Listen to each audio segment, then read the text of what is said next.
देखी होगी आप लोग रेतीली मिट्टी। तो रेतीली मिट्टी के अंदर जो कण होते हैं वो बड़े होते हैं छोटे होते हैं?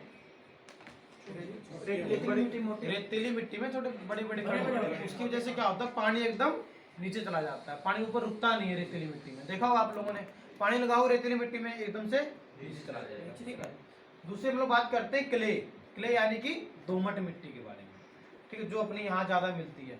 दोमट मिट्टी में क्या होता है, जो कण होते हैं वो उनका साइज कम होता है, उसकी वजह से पानी नीचे इतना जल्दी नहीं जा पाता, पानी ऊपर टिका रहता है। ठीक है। और तीसरी आ गई आपकी लोम।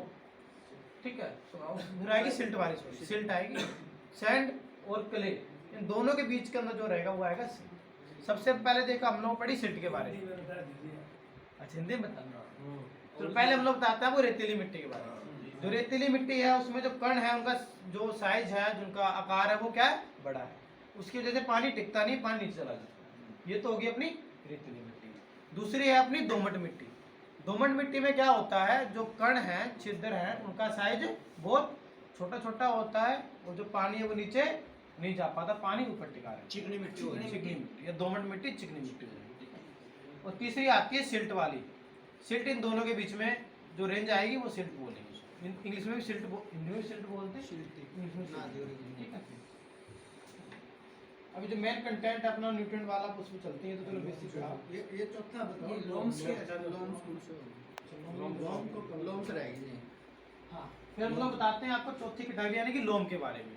जो ये तीनों है ना, ये रेतीली मिट्टी हो गई, ये अपनी दोमट यानी कि चिकनी मिट्टी हो गई, ये अपनी सिल्ट वाली मिट्टी हो गई। इन तीनों को जब बराबर भाग में बांट के हम लोग एक मिट्टी बना देंगे ना, वो क्या हो जाएगी, लोम सोल हो जाएगी। मतलब इक्वल इक्वल भाग में, एक भाग इसका, एक भाग इसका, एक भाग इसका, इन तीनों को एक भाग में मिला के बनाएगी लोम सोल।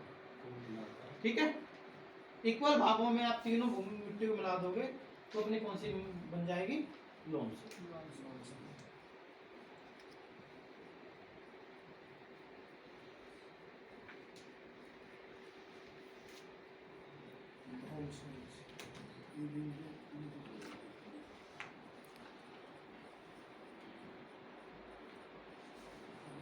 पीएच वैल्यू ठीक है जी। तो अपनी जो एग्रीकल्चर कृषि करने के लिए जो लोमी सोइल बताई ना मैं, लोम सोइल, ये सबसे अच्छी मिट्टी मानी जाती है। ठीक है। अब थोड़ा पढ़ लो पीएच के बारे में। पीएच एक क्या, एक स्केल है, एक पैमाना है जिसके अंदर वैल्यू लिखी होती है 0 से लेके 14 तक की वैल्यू होती है। ठीक है। 14 से लेके 0 से लेके 14 तक की वैल्यू। जैसे आपने वो स्केल देखा होगा ना, तो लाइन मारने वाला, उस पर 15 तक लिखी होती है लाइनें। सेम टू सेम अपने पास एक क्या होता है, स्केल होता है, उसके ऊपर लिखी होती है वैल्यू 0 से लेके 14 तक। 14 के 1 से 0 से लेकर 14 तक आपको कोई पैमाना है, तो बीच में वैल्यू कौन सी आएगी, 7 वाली। ठीक है। तो 7 वाली जो वैल्यू रहती है वो कौन सी होगी, न्यूट्रल। ठीक है। बीच में आगे तो वो न्यूट्रल हो गई। अगर 7 से कम पीएच आएगी तो उसे हम लोग क्या बोलेंगे, एसिडिक यानी कि अम्लीय। ठीक है। 7 से कम आगे तो कौन सी हो जाएगी, एसिडिक। अगर हम लोग अगर ये 7 से ऊपर चले जाएंगे तो किस में आ जाएगी वो, सलाइन यानी कि अल्कलाइन। ठीक है। पता लगा पीएच के बारे में आपको। नीचे वाली बढ़िया होती है, सबसे नीचे वाली बढ़िया। अपने पास जो न्यूट्रल वाली है ना वो बढ़िया होगी। देखो आप, पीएच क्या है, एक पैमाना है, उस पैमाने के अंदर आपको 0 से लेकर 14 तक की वैल्यू मिलेंगी। ठीक है। एक पैमाना है, 0 से लेकर 14 तक की नंबरिंग मिलेगी आपको, नंबर लिखे होंगे।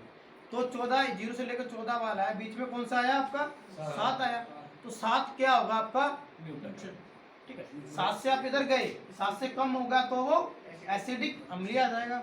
अगर 7 से ऊपर बढ़ गए आप लोग तो वो अल्कलाइन या फिर बेसिक सोल। ठीक है।